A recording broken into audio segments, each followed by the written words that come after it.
परिसीमन से डरना क्यों चाहिए आदिवासी समाज को? परिसीमन एक ऐसा तलवार है, चला तो आदिवासियों का गर्दन कटा।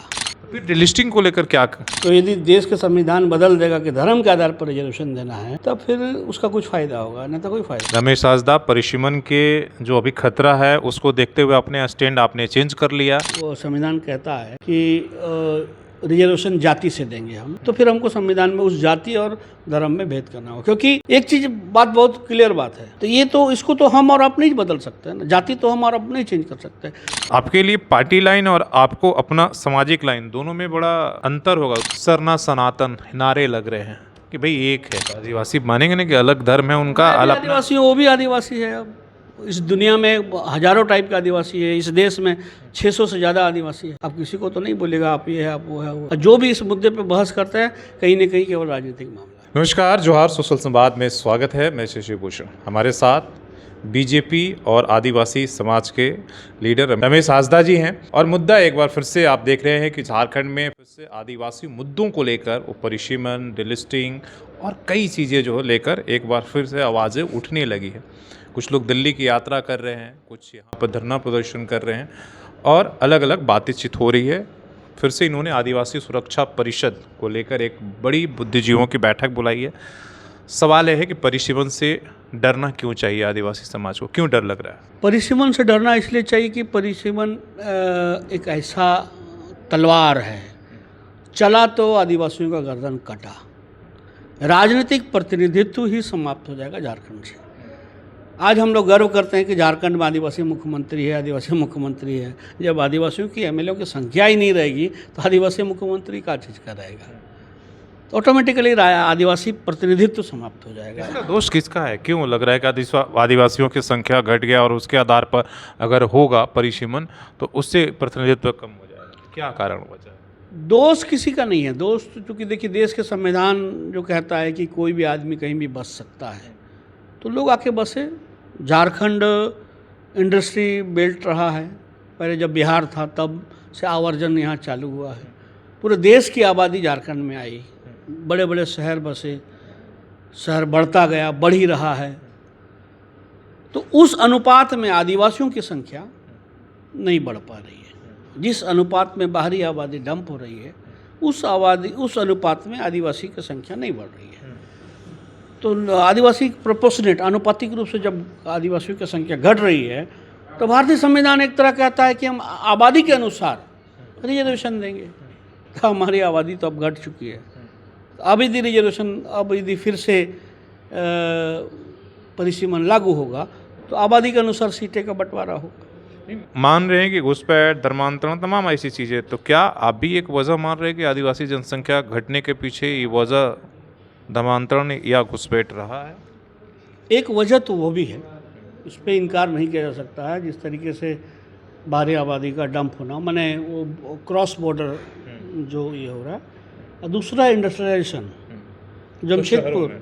जमशेदपुर की जो आबादी आज से 20 साल 30 साल पहले जो थी, 50 साल पहले तो आज नहीं है, जस्ट डबल का 3 गुना हो गया। रांची की आबादी बढ़ गई, धनबाद की आबादी बढ़ गई, हजारीबाग की आबादी बढ़ गई।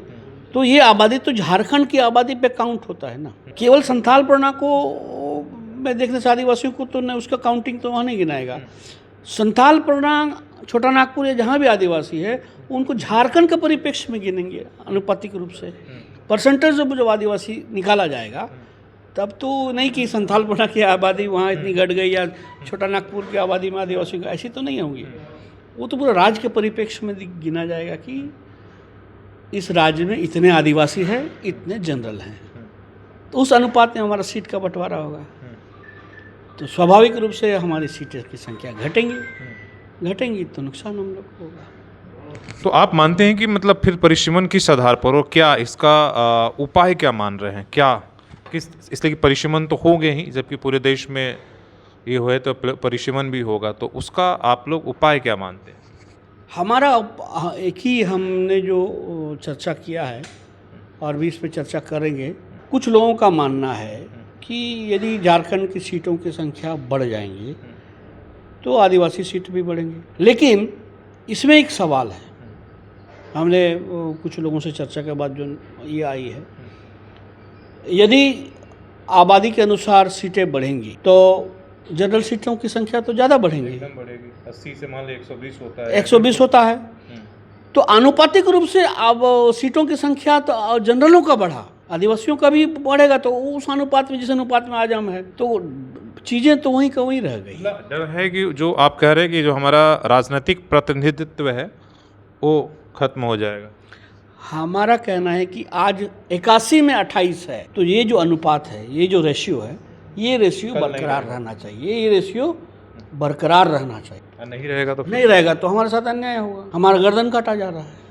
तो फिर देश के संविधान का जो एक पॉइंट है कि आबादी के अनुसार आरक्षण, फिर इस देश में या आदिवासी लोग भी बोलेगा तब बच्चा पैदा करो यार, हमारा बच्चा ज़्यादा हो जाएंगे, हमारी संख्या बढ़ जाएगी तो हमारा अधिकार ज़्यादा हो जाएगा, तो ये गलत संदेश चला जाएगा। एक बात और भी है, एक खतरा और भी है, अगर इसके बीच में अभी जो सेंसस हो रहा है या हुआ है पीछे भी, उसमें जो है सभी तरह मतलब सभी आदिवासी मिलाकर 26% के आसपास में आप लोग बोलते हैं ना, 26 तो आज से 2001 की बात है, अब तो और कम हो गया। लेकिन इसमें जो डिलिस्टिंग की बात हो रही है, अगर वो होगा फिर डिलिस्टिंग को लेकर क्या, इसलिए कि जो बहुत सारे संगठन जो है आप देख रहे होंगे इसी बात पर लड़ रहे हैं, ईसाई, आदिवासी और सरना, ऐसे करके आप ये देख रहे होंगे पिछले कई महीनों से चल रहा है। मैं तो इस चीज़ को जानता हूँ जो संविधान के अनुसार, सबसे पहले तो संविधान में तय करना होगा कि रिजर्वेशन धर्म के आधार पर देंगे कि जाति के आधार पर देंगे। अभी तक जाति के आधार पर ही है। तो यदि देश के संविधान बदल देगा कि धर्म के आधार पर रिजर्वेशन देना है, तब फिर उसका कुछ फ़ायदा होगा, नहीं तो कोई फ़ायदा नहीं होगा। कि जाति के आधार पर यदि हम रिजर्वेशन देते हैं तो जाति तो ट्रांसफ़र होता नहीं है। फिर आप डिलिस्टिंग के पक्ष में भी नहीं है। डिलिस्टिंग का देखिए, इस पर कई लोग अपने अपने बातें रखते हैं। हमारा ये मानना है कि जो संविधान में कह रहा है, संविधान का जो मूल रूप है, उस मूल रूप में संविधान के विचारकों ने कहीं सोच समझ करके रखा हो। मेरा सवाल ये है कि क्या रमेश हांसदा परिसीमन के जो अभी खतरा है उसको देखते हुए अपने स्टैंड आपने चेंज कर लिया, इसलिए कि अभी 6 महीने पहले जब पेशा का आंदोलन चल रहा था तो आप मुखर से जो है वो उसको लेकर सरना बनाम ईसाई के खिलाफ आप बोल रहे थे कि सबसे ज़्यादा अगर किसी ने नुकसान किया है ईसाई धर्मावलंबियों ने, जिन्होंने आदिवासियों के ज़मीन हड़पा, ये किया, बहुत सारी चीज़ें बात हुई थी। देखिए, ये बात एकदम बात हुई थी, बात मैं अपनी बातों पे कायम हूँ, और कहीं ना कहीं जो मूल धर्म को जो मानने वालों का अधिकार मिलना चाहिए तो मिल रहा अधिकार, लेकिन उनका जो ये हुआ है ज़्यादातर हिस्सा, क्योंकि क्रिश्चियन जो बन जाते हैं वो ज़्यादा पढ़ लिख लेते हैं, उनका अधिकार ले लेता है, आरक्षण की ज़्यादा फ़ायदा वो एजुकेशन स्वाभाविक रूप से बढ़ता है तो उनको मिल जाता है। ये बात निश्चित रूप से अपने जगह पे मैं उस बात पे कायम हूँ। जब पेशा की बात आई थी तब आप हाँ, तब भी मैं आज भी कायम हूँ। पेशा का लाभ उनको ही मिलना चाहिए। हाँ। तो सरना धर्म मानने वाले लोग हैं, जो रूढ़ी परंपरा को मानने वाले लोग हैं, रूढ़ी परंपरा के साथ रहने वाले लोगों के साथ, इसीलिए तो पेशा बना है कि आप अपनी चीज़ों को बचा करके रखो। लेकिन संविधान का जो ये है, जो संविधान कहता है कि रिजर्वेशन जाति से देंगे हम, तो फिर हमको संविधान में उस जाति और धर्म में भेद करना होगा, क्योंकि एक चीज़ बात बहुत क्लियर बात है, धर्मांतरण होने से जाति नहीं बदलती है। तो ये तो इसको तो हम और आप नहीं बदल सकते हैं ना, जाति तो हम और आप नहीं चेंज कर सकते। रिजर्वेशन की जहाँ बात है, जो लाभ लेने की जहाँ बात है, तो संविधान में जाति और धर्म पे इसको, तो वहाँ फिर आप लोगों को, तो वहाँ आप लोगों को, तो हमारा बोलने का तर्क है कि बोले और नहीं हो, झूठ मूठ का केवल मुद्दा बना कर रखे, उसका कोई फायदा नहीं। ये अपने आप में सही बात है कि मूल जो धर्म में हैं उनको उनका नुकसान जो है, जो दूसरे धर्म में गए हैं उससे हुआ है, ये अपने आप में एकदम सही बात है। दोनों सच है। हाँ, एकदम सच, दोनों फैक्ट है, एकदम फैक्ट कि भाई एक तरफ धर्मांतरण से भी आदिवासियों को खतरा हुआ है और दूसरा परिसीमन से भी, चूँकि संविधान ही ऐसा प्रावधान बना के दिया है कि आप दूसरे धर्म, आप कोई भी धर्म अपना, रास्ता क्या होगा फिर आप? रास्ता तो ये बहुत बड़ा है, देश का बड़े लोग को इस पर चर्चा करना चाहिए, विचार करना चाहिए, और इस रास्ता में हमें लगता है कि बहुत स्थिति बहुत माने, आप जो लाइन लेंगे फिर तो आपके लिए पार्टी लाइन और आपको अपना सामाजिक लाइन, दोनों में बड़ा अंतर होगा। उस समय किस तरीके से आप समाज, इस मुद्दे पे पार्टी ने कोई लाइन नहीं लिया है, पार्टी। कुछ लोग जो बोल रहे हैं, देखिए कुछ लोग हर व्यक्ति की अपनी है, बाबूलाल मरांडी की लग रहा है, चंपई सोरेन जो आपके बड़े हैं पार्टी के, वो उनका अलग लाइन है, वो अभी भी डिलिस्टिंग और इसको लेकर मुखर बात कर रहे हैं। वो कह रहे हैं कि परिसीमन आएगा तो क्या होगा, कुछ सीटें बढ़ेगी तो वहाँ से हम भी लड़ेंगे कहीं से। नहीं, इस पे मैं तो अपने बातों को देखिए आदिवासी सुरक्षा परिषद इसीलिए आदिवासी बुद्धिजीवी को बुला करके चर्चा करेगा और आदिवासी हित पे जहाँ ये होगा रमेश हांसदा वहाँ खड़ा होगा।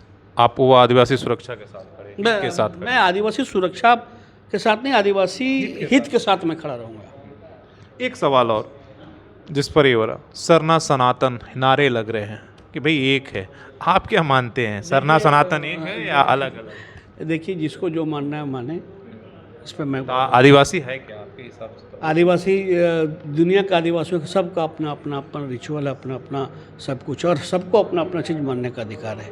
इसीलिए और धर्म बहुत व्यक्तिगत होता है, इस पर मैं बहुत ज़्यादा नहीं कहना चाहूँगा। तो आदिवासी मानेंगे नहीं कि अलग धर्म है उनका, अलग आदिवासी वो भी आदिवासी है। अब इस दुनिया में हजारों टाइप के आदिवासी है, इस देश में 600 से ज़्यादा आदिवासी है। अब किसी को तो नहीं बोलेगा आप ये है आप वो है वो है। और जो भी इस मुद्दे पे बहस करते हैं कहीं ना कहीं केवल राजनीतिक मामला है। चलिए धन्यवाद, आज के लिए बस इतना ही। ज़्यादा हम आपको आगे जब आप ये करेंगे तब बातचीत करेंगे। रमेश हांसदा जी को सुन रहे थे, आपकी इस पर क्या राय है, परिसीमन हो, डिलिस्टिंग हो या बाकी ऐसे मुद्दे, उस पर अपनी राय से आप अवगत करा सकते हैं। धन्यवाद।